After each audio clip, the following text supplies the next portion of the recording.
wabarakatuh.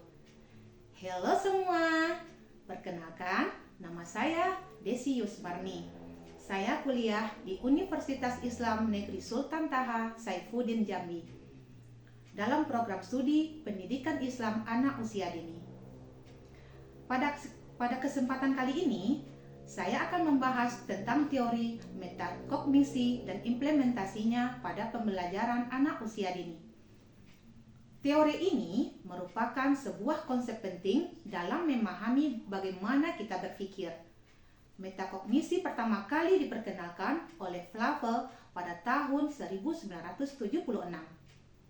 Secara sederhana, metakognisi adalah kesadaran dan kemampuan kita untuk mengatur proses berpikir. Komponen utamanya meliputi pengetahuan dan regulasi metakognitif. Pada tahun 1987, Brown menjelaskan bahwa metakognisi mencakup kemampuan individu untuk memikirkan apa yang sedang ia pikirkan dan apa yang sering disebut sebagai thinking about thinking. Pada anak usia dini, metakognisi mulai tampak dalam bentuk yang sederhana. Anak-anak mulai menyadari apa yang mereka ketahui dan tidak ketahui, mampu memprediksi hasil dari tindakan mereka, serta melakukan refleksi sederhana. Perkembangan metakognisi pada anak juga sangat dipengaruhi oleh interaksi dan scaffolding, seperti yang dikemukakan oleh Vygotsky. Salah satu cara untuk mengimplementasikan metakognisi adalah melalui tanya jawab reflektif yang akan kita bahas lebih lanjut. Sekarang, marilah kita bahas bagaimana metakognisi dapat diimplementasikan dalam kegiatan sehari-hari, terutama pada anak usia dini. Ada dua pendekatan utama yang bisa kita gunakan. Yang pertama, tanya jawab reflektif, dan yang kedua, proyek serta eksplorasi. Tanya jawab reflektif. Pendekatan ini melibatkan pemberian pertanyaan yang mendorong anak untuk berpikir tentang proses berpikir mereka sendiri. Contohnya, kita bisa bertanya, mengapa kamu memilih warna itu? Atau, bagaimana kamu menyelesaikan puzzle ini? Pertanyaan-pertanyaan ini membuat anak untuk menyadari strategi yang mereka gunakan dan alasan di baliknya.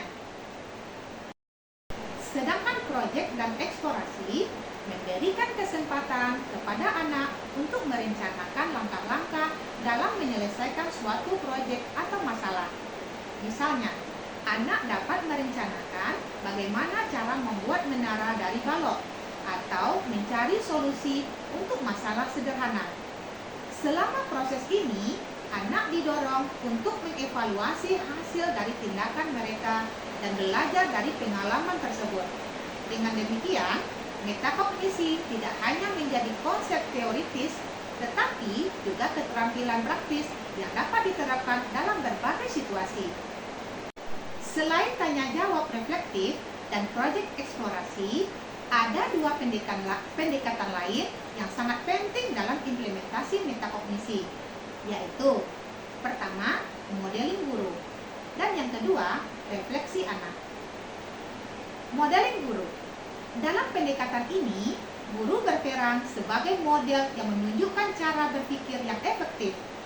Guru melakukan think aloud, yaitu mengungkapkan proses berpikir mereka secara verbal saat menyelesaikan masalah atau tugas.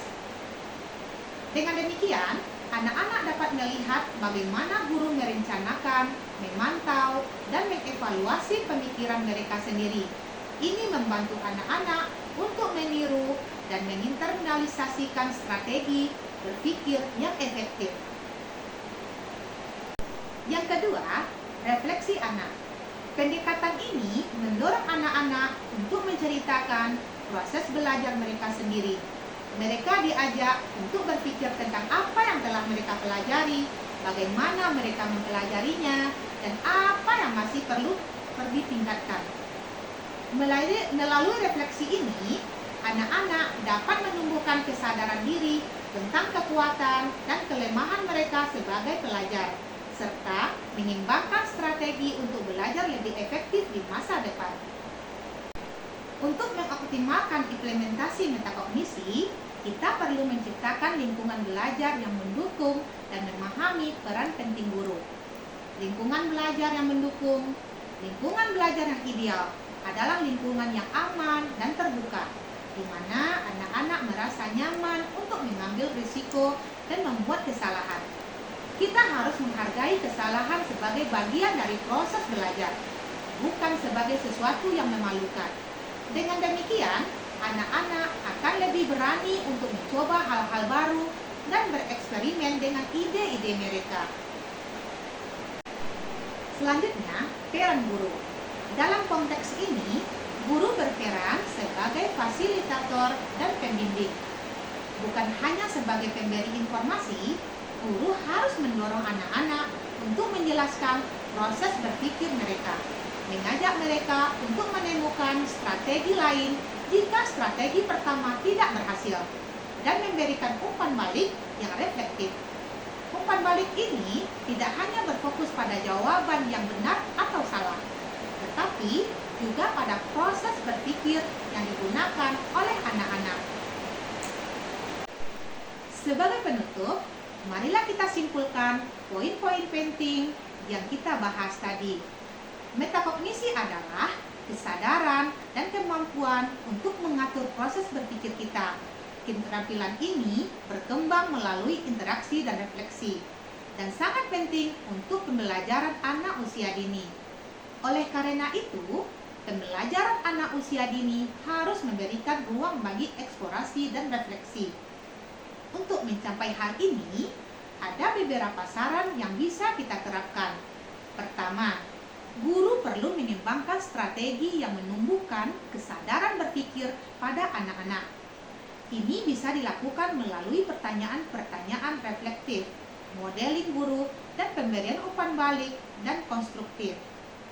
Kedua, kita perlu menciptakan lingkungan belajar yang mendukung eksplorasi dan refleksi. Lingkungan ini harus aman, terbuka, dan menghargai kesalahan sebagai bagian dari proses belajar.